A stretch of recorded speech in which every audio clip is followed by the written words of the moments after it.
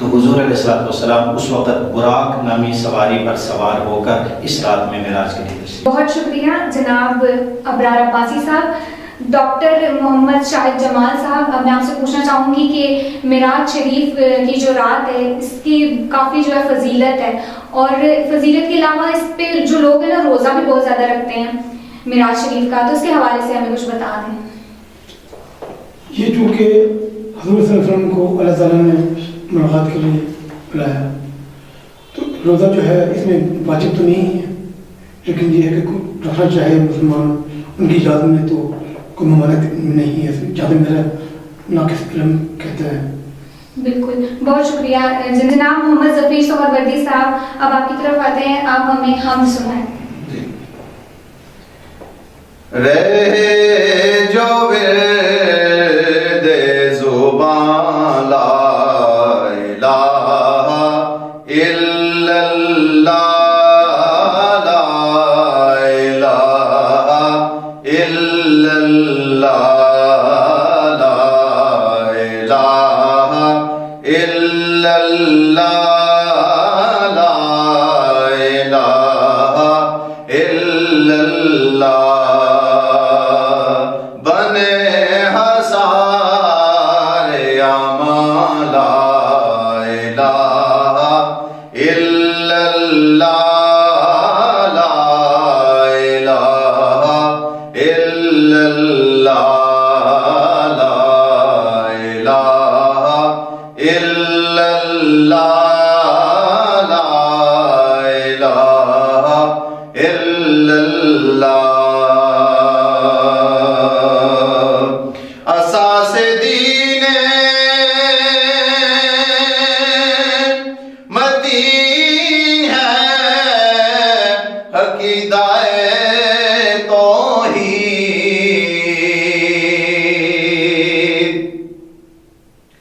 اساس دین متین ہے، عقیدہ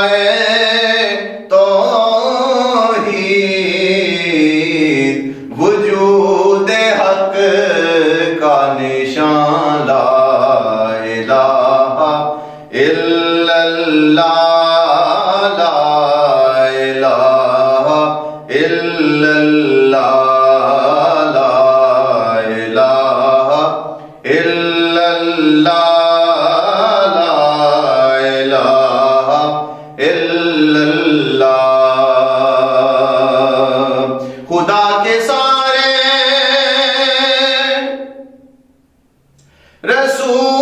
رسولوں نے ہر زمانے نے، خدا کے سارے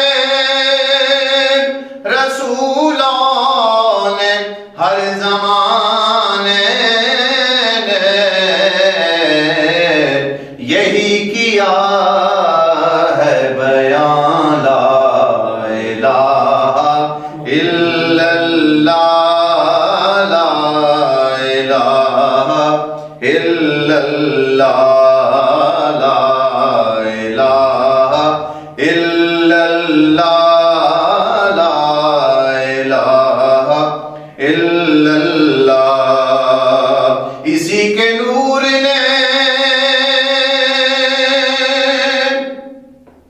دونوں جہاں کو جگمگا ڈالا، اسی کے نور نے دونوں جہاں کو جگمگا ڈالا، ضیائے کون و مکان، لا الہ الا اللہ، لا الہ الا اللہ، لا الہ الا اللہ، لا الہ الا اللہ۔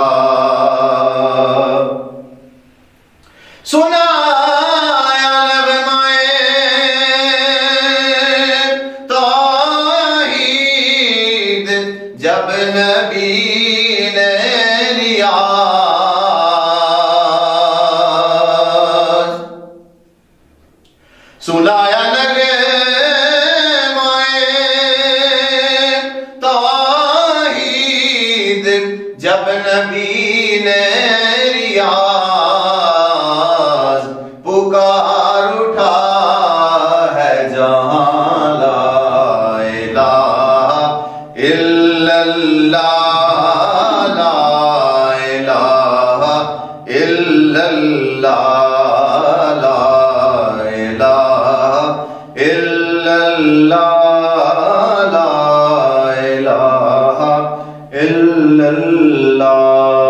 ماشاءاللہ، سبحان اللہ. بہت خوبصورت آواز ہے آپ کی اور بہت اچھا آپ نے کلام پڑھا. جی جناب ابرار عباسی صاحب، اب میں آپ سے پوچھنا چاہوں گی کہ واقعہ معراج کو ہمیں بطور جو ہے معجزہ لینا چاہیے، اس کے پیچھے کچھ اور عوامل تھے؟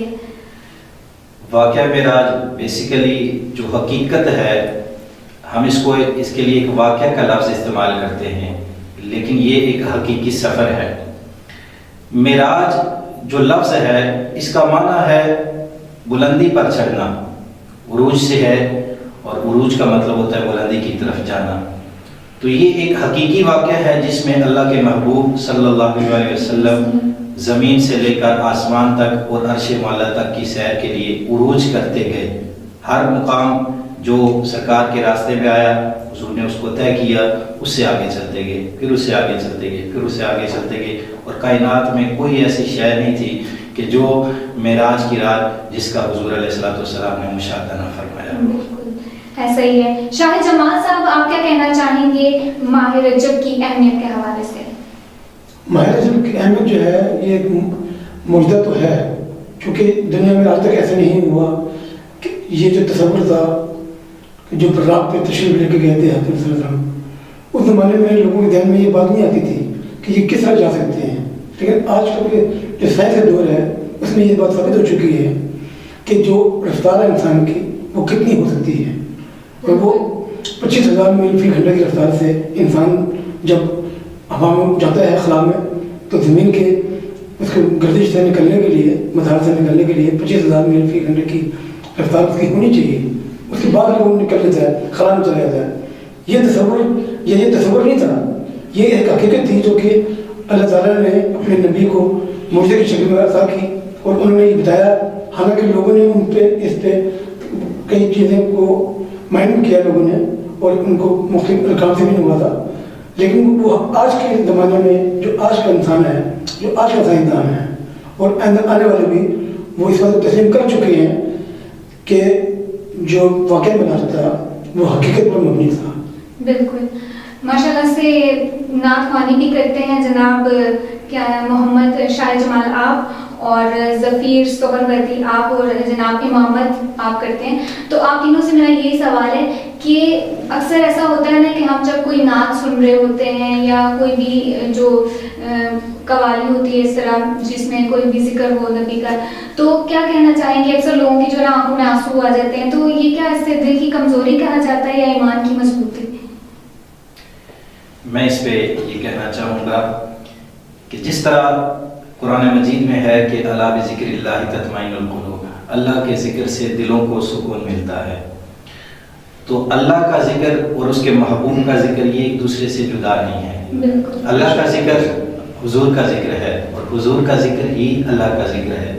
تو جس طرح اللہ کا ذکر کرنے سے دل کو تسکین ملتی ہے، سکون ملتا ہے، اطمینان ملتا ہے، اسی طرح سے حضور کا ذکر کرتے ہوئے اور حضور کا ذکر سنتے ہوئے بھی دل کو اطمینان اور ایک تسکین ملتی ہے. اور انسان حضور کا ذکر سنتے ہوئے ایک اپنے تمام تر جذبات کو سامنے لاتا ہے تو ضرور انسان کی آنکھیں نم ہو جائے گا. بالکل. اور آپ کیا کہنا چاہیں گے کہ جیسا محفل میلاد تو ہوتی ہیں ہر طرف ہوتی ہیں، تو ہم کی محفل کیوں نہیں سجائی جاتی؟ دیکھیں جیسے میں نے ابھی بات کی ہے کہ اللہ کا ذکر حضور کا ذکر ہے اور ورفعنا لک ذکرک، یہ سب سے بڑی ہمارے لیے ایک سامنے بات ہے کہ اللہ کو یہ بات پسند ہے کہ اس کے محبوب کا ذکر زیادہ سے زیادہ بلند کیا جائے. تو اس چیز کو ہم بنیاد بنا کر، کیونکہ یہ دونوں ذکر ایک دوسرے سے الگ تو ہے نہیں ہے، اس میں جہاں بھی محفل نعت ہوتی ہے وہاں حمد ضرور ہوتی ہے. پہلے قرآن مجید کی تلاوت کی جاتی ہے، یہ اللہ کا کلام ہے، حمد باری تعالیٰ ہی ہے. اور اس کے بعد پھر حمد باری تعالیٰ نظم کی صورت میں بھی پیش کی جاتی ہے، پھر اس کے بعد حضور کی نعت پڑھی جاتی ہے. تو یہ ملائیں اگر اس کا نچوڑ نکالیں گے تو یہ سارا ایک ہی ذکر بنتا ہے. بالکل. آج کے حوالے سے چونکہ یہ ہماری گفتگو دوسری پہلے سے ہے شیخ مہاراج کی، جی میں آپ کو ایک نعت پیش کرنے کی فیصلہ کر رہا ہوں. ہے جمال خدا مصطفیٰ مصطفیٰ، سبحان اللہ. ہے جمال خدا مصطفیٰ مصطفیٰ مصطفیٰ مصطفیٰ مصطفیٰ مصطفیٰ مصطفیٰ، ہادی و رہنما مصطفیٰ مصطفیٰ، ہادی و رہنما مصطفیٰ مصطفیٰ، لب پہ ہر دم رہا مصطفیٰ مصطفیٰ، لب پہ ہر دم رہا مصطفیٰ مصطفیٰ. سب کے حاجت روا، سب کے حاجت روا مصطفیٰ مصطفیٰ، بے کسوں کی دعا مصطفیٰ مصطفیٰ، بے کسوں کی دعا مصطفیٰ مصطفیٰ. روشنی آپ ایمان کی لائے تھے، روشنی آپ ایمان کی لائے تھے، میری جاں فدا مصطفیٰ مصطفیٰ، میری جاں فدا مصطفیٰ مصطفیٰ. اور شعر دیکھیے کہ آسیوں کی شفاعت کے ضامن ہوئے، سبحان اللہ، آسیوں کی شفاعت کے ضامن ہوئے، سب کے مشکل کشا مصطفیٰ، سب کے مشکل کشا مصطفیٰ مصطفیٰ، سب کے مشکل کشا مصطفیٰ مصطفیٰ.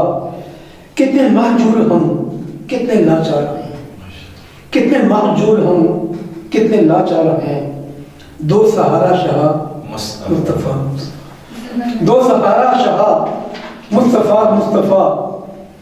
جو بھی سنت پہ کردہ رہے گا عمل، جو بھی سنت پہ کردہ رہے گا عمل، وہ تو بخشا گیا مصطفیٰ مصطفیٰ، وہ تو بخشا گیا مصطفیٰ مصطفیٰ.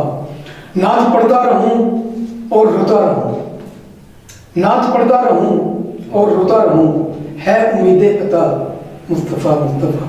ابھی آپ نے جو سوال کیا تھا کہ انسان جو کتبہ رو پڑتا ہے، جی بالکل، تو وہ یہ ضروری ہے، اس کے لیے کمزوری درد کی ضرورت نہیں ہے، دل میں درد ہونا چاہیے، دل میں اس کی محبت ہونی چاہیے، تو اس کو پھر اس کے آنسو بے ساتھ نکل لیتے ہیں. نعت پڑھتا رہوں اور روتا رہوں، ہے امید عطا مصطفیٰ مصطفیٰ.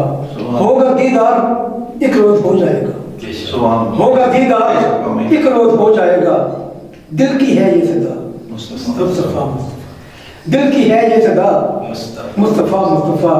اے صبا میرا پیغام لے کر ذرا، اے صبا میرا پیغام لے کر ذرا، اب مدینے کو جا مصطفیٰ مصطفیٰ، اب مدینے کو جا مصطفیٰ مصطفیٰ. اے جمال اس کی حاجت روائی ہوئی، اے جمال اس کی حاجت روائی ہوئی، جو پکارے گیا مصطفیٰ مصطفیٰ، جو پکارے گیا مصطفیٰ مصطفیٰ.